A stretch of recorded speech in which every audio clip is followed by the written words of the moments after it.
Richard Moore'un İngilizcin bir proqramı var. Proqram nədən ibarətdir? Bir dəfə dedim, resursları keçən yolları nəzarət altına almaq. Və ən mühüm yollardan biri də Qafqazdan keçir. Niyə gəlir? Çinə qədər, Heartland, Orta Asiya. Orta Asiyada qarışacaq və qarışmalıdır. Qırğızstan, Tacikistan məsələləri, burada su məsələləri var, həll olunmamış sərhəd məsələləri var, amma mühüm bu deyil. Mühüm Heartland məsələsidir. Gələk qayıdaq Zəngəzura. Biz o vaxt dedik ki, mən xəritə götürürdüm, gedirdim, bəzi insanlar üçün xəritəni sərirdim, deyirdim ki, bax, hökumətin dediyini qoyun qırağa. Bu xəritəni görürsünüz, burada müharibə mütləqdir. Qarabağ məsələsi deyil, Zəngəzur məsələsidir. Zəngəzur Azərbaycan üçün deyil, Qərb üçündür, NATO üçündür. Azərbaycanda isə 2030-a kimi Azərbaycan xalqının həm genofondunu məhv edəcəklər, həm Şiə məktəbini aradan aparacaqlar. Genofond, yəni gənclərini qıracaqlar. Ermənilərlə də o cür rəftar edəcəklər. Bəzi dostlar şahiddirlər, yəni mən bu sözləri deyəndə bəzi insanlar üçün uşaq kimi açırdım, sanki coğrafiya dərsini keçirdim, tarix dərsini keçirdim. Amma bəziləri dodaq büzürdülər, başa düşmürdülər. Eyb yox, mərhələ görəcəksiniz necə icra olunacaq. NATO 3-cü mərhələdə dediyim kimi Qafqaza girməlidir və bu Zəngəzur vasitəsilə mümkündür. Zəngəzura artıq girəndə hansı hadisə baş verəcək? Azərbaycanda olan İsrail və Qərbin mərkəzləri İrana qarşı böyük miqyaslı bir təxribat həyata keçirəcəklər. Böyük miqyaslı təxribat. Təsadüfi deyil ki, Aro 3 sistemlərini Azərbaycana gətiriblər. Qrim payını Azərbaycana gətiriblər və bunların heç birisi Azərbaycanın nəzarətində deyil. Bunlar təsadüfi deyil. Ballistik raketləri izləmə qurğularını Azərbaycana gətiriblər. Eyni zamanda çoxlu sayda 2000 kilometrə kimi uça bilən pilotsuz təyyarələr Azərbaycana gətiriblər. Hermesləri gətiriblər və hətta sərhəd məntəqəsində yerləşdiriblər və bunlar Azərbaycan ordusunun nəzarətində. Bunlar təsadüfi deyil. Böyük bir təxribat olacaq. Bu nəyi xatırladır? Ukrayna-Rusiya məsələsini. İki pravoslav, iki Slavyan xalq bir-birini qırmalıdır. Qalib kim olacaq? Qalib Qərb olmalıdır. Rusiyanı öz qardaşının əleyhinə. Rusiyanı bir vəziyyətə saldılar, məcburi bu işə getdi. Getməsəli qeyri-mümkün.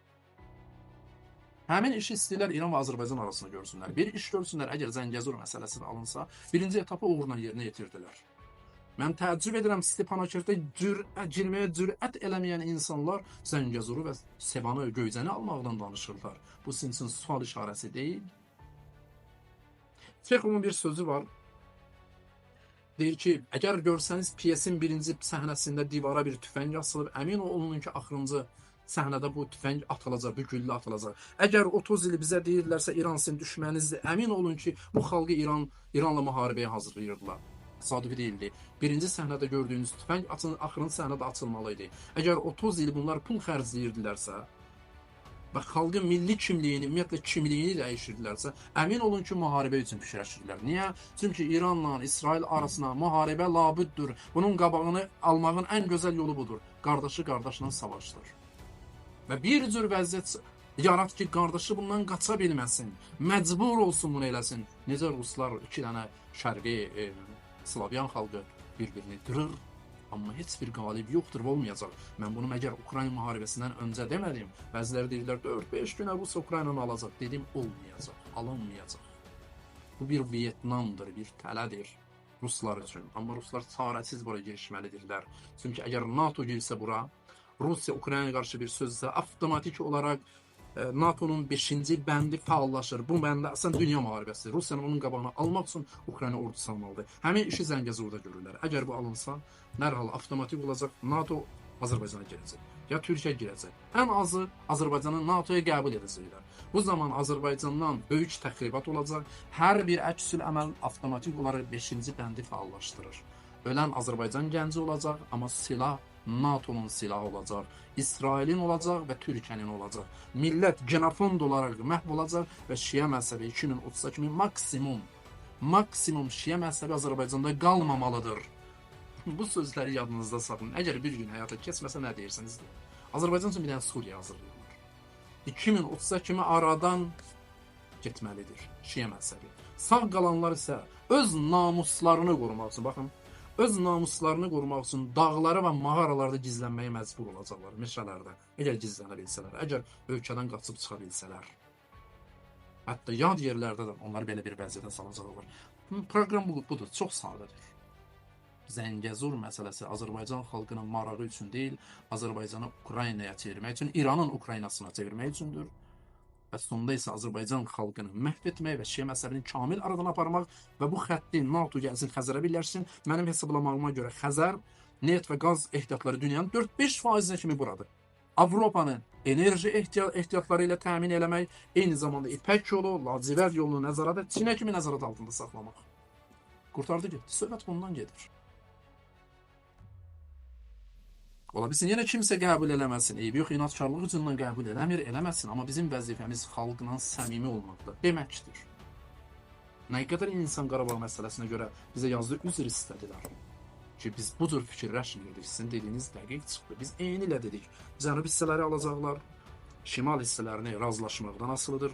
İkinci dərəcəlidir. Sonra Zəngəzur məsələsidir. Sonra müharibənin, NATO'nun planı budur. İranın daxilinə çəkmək. 30 illik məzhəb və millət müharibəsi. 30 il məntəqədə bunun türkü, talışı, farsı, kürdü, ləzgisi bir-birini qırmalıdır. Tutardı ki, 30 il ərzində. Amma 10 il ərzində uzaqbaşı bu məntəqədən Qafqazdan Şiə məzhəbini tamamilə yer üzündən silmək.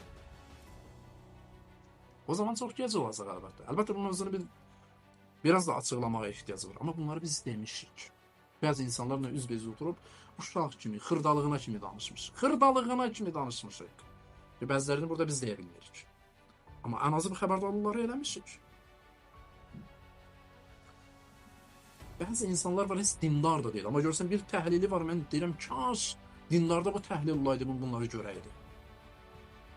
Təkrar deyirəm, yeganə çıxış yolu nədir? Yeganə çıxış yolu, bundan başqa heç bir çıxış yolu yoxdur. Xalqı gücləndirməkdir. Dövlətin, Azərbaycanın istiqlaliyyətini gücləndirməkdir. İstiqlaliyyəti necə? Mərkəzi diktator hökumət zəifləməlidir və xalq güclənməlidir. Belə olan halda Azərbaycan yaşayacaq. Əks halda Azərbaycanın da fatihəsini oxuyacaqlar. Mən bir dəfə bir mövzunu izah elədim. Dedim, necə olur ki, bu müharibələrdən qlobal sistem fayda aparır. Transmilli kampaniyalar xeyir aparır. Millət şüarı ilə qlobalistlər qabağa gəlir. Bax, təzad var, millətçilik və vətən şüarı ilə qlobalistlər meydana gəlib idarə edir. Bu necə ola bilər? Mən bunu izah eləmişəm. Mən istəmirəm hər dəfə mövzuya qayıdam. Mən istəmirəm sizə hörmətsizlik olsun. Çünki bunları demişəm axı vaxtında. İzah eləmişik. Müharibələr, sonsuz müharibələr besinlər və hamısı zəlilcəsinə əlini qərbə uzatsın. Azərbaycan konkret olaraq İngilis proqramı əsasında oynayır. Qumar oyunudur və qumar oyunu davam edir. Azərbaycanda qumar oyunudur və qumar oyunu davam edir. Paşinyan və Əliyev əlləri eyni qabdadır. Bunların heç birisi üçün onun millətinin heç bir əhəmiyyəti yoxdur. Proqram icra olunur. Dəqiq Zəngəzur proqramın bir hissəsidir. İkinci mərhələdə, üçüncü mərhələdə İranın daxilə müharibə çəkməkdir. İranı əksül əmələ sövq etmək və məcbur etdirməkdir. Bundan sonra şüarlarla həmin Şiə cavanlarının qabağında qoymaqdır və Şiə qırğını törətməkdir. Qafqazda 2030-a kimi uzaqbaşı Şiə məzhəbini kamil şəkildə aradan aparmaqdır. İnanmırsınız, gözləyin. Və biz də sizinlə gözləyirik. Biz vaxtında bunları demişik. 3 il susmaq məcburiyyətində qaldıq. 3 il məcbur olduq susaq. Çünki qaraguruhçu, savadsız və bəzən də maraqları olan bir qrup, bir hissə, bir cür hücum etdilər və biz gördük ki, susmaq məsləhətdir. Amma bunları demişdik. Söhbət budur. Avtomatik olaraq deyək, 5-ci bənd paylaşacaq, Azərbaycan NATO-ya qəbul etsələr, etməsələr problem yoxdur. 5-ci bənd budur ki, NATO-nun hər bir üzvünə bir təcavüz olsa, o biriləri avtomatik ona reaksiya göstərməlidir. Yəni bir dünya müharibəsi. Dünya müharibəsi. Burada olması eybi yoxdur. Silahla məntəqəni doldursunlar, amma qırılanlar, şükür Allah, 10 milyon Azərbaycanlı var, 1 milyonu silah altına qoya bilərlər və qırğına çəkirlər. Qutardı getdi. Söhbət. Buna əlbəttə biraz da izahları var, dəlilləri var, açıqlamaları var. Mən bu qədər kifayət edirəm və elə bilirəm ki, ona görə həmişə deyirdim ki, kimlik üstündə işləməliyik. Bəzi savadsızlar, doğrudan da savadsız və bikar adamlar bu sözü məsxərə edirlər. Necəlik kimlik üstündə işləmək lazım. Kimlik, çünki düşmən kimlik üstündə 30 il işlədi. Divara asılan tüfəng bir gün açılmalı idi. Əgər 30 il sənə deyirlərsə, İran sənin düşmənindir, yəni səni İranla müharibəyə hazırlaşdırırlar. Qurtardı getdi.